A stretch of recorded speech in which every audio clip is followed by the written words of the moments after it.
But I knew that there was something that God called me to be. There was a particular Brandira that God wanted me to be.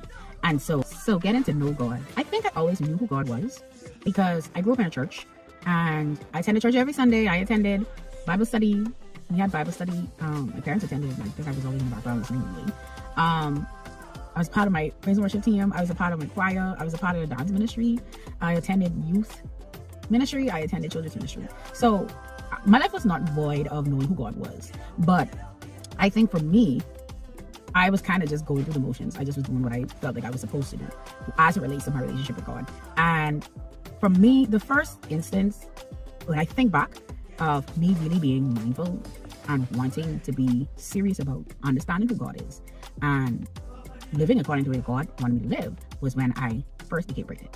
And so that happened when I was 17, and God was doing some stuff in me because at the time I did try to commit suicide and it didn't work. And so that was my first eye opening to like, why am I here?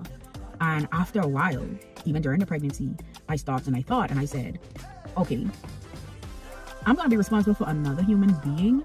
God gonna hold me accountable.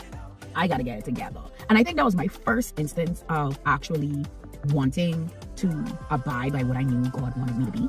I didn't quite know my purpose, still finding that out now, but I'm closer than I was back then. But I knew that there was something that God called me to be. There was a particular Brandira that God wanted me to be.